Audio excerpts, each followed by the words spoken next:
It was a cold morning in a small mountain village. The wind carried the smell of wet earth, and the sky was painted with soft shades of gold. In the middle of that quiet town lived a young man named Armin, a boy who had known struggle long before he learned what dreams meant. His father worked in the fields, and his mother sold bread in the market. Life was simple but harsh.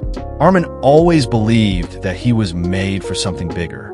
Every morning, as he walked barefoot to the small village school, he would look up at the mountains and whisper, "One day, I'll cross them.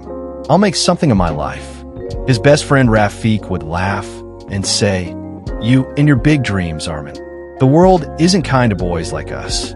But Armin would just smile, "Maybe, but I'll find a way."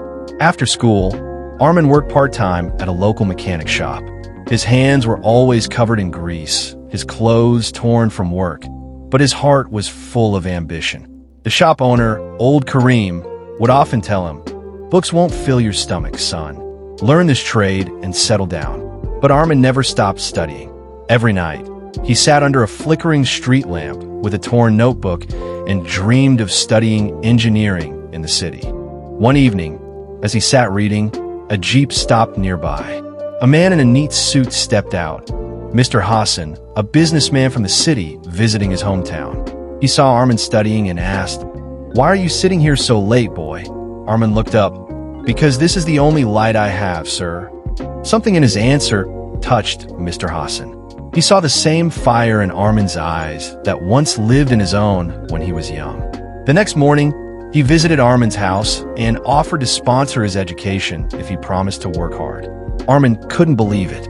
His mother cried tears of joy, and his father hugged him for the first time in years. Months later, Armin left for the city. The streets were crowded, the buildings tall. It felt like another world. The city was loud, fast, and unforgiving. His accent made people laugh, his clothes made him stand out, but he never cared. He worked at a tea stall after classes, saved every coin, and kept reminding himself of the promise he made. Never give up. Years passed. Armin completed his degree, but couldn't find a job. Rejections became his daily routine. Rafik, who had stayed in the village, often called to comfort him. "Maybe it's time to come back." But Armin would reply softly, "Not yet, my friend. I didn't come this far to quit now." One rainy evening, as Armin sat on a park bench holding a folder of rejection letters, a stranger approached him. It was Sarah, a young entrepreneur whose company was just starting. She noticed his resume lying beside him and said, "You're an engineer?" He nodded. "An unemployed one," he said with a half smile. She laughed. "Maybe not for long. Come see me tomorrow." That meeting changed everything. Armin joined her small startup as a junior engineer. He worked day and night, building new ideas, fixing problems, and motivating everyone around him. Within 2 years, the company grew beyond imagination. Sarah often said, "You're not just an employee, Armin. You're the heart of this company."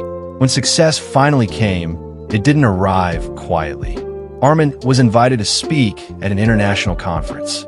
Standing on the stage, dressed in a black suit, he looked at the sea of faces before him and said, "I was once the boy who studied under a street lamp.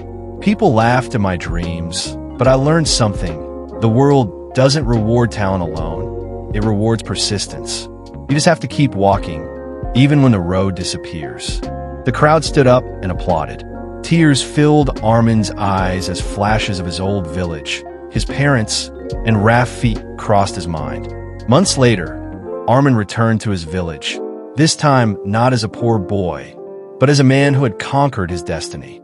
He built a small school there and named it the Lighthouse, after the street lamp that once helped him study. When he saw the children laughing and learning inside, he smiled and whispered to himself, This was the dream all along.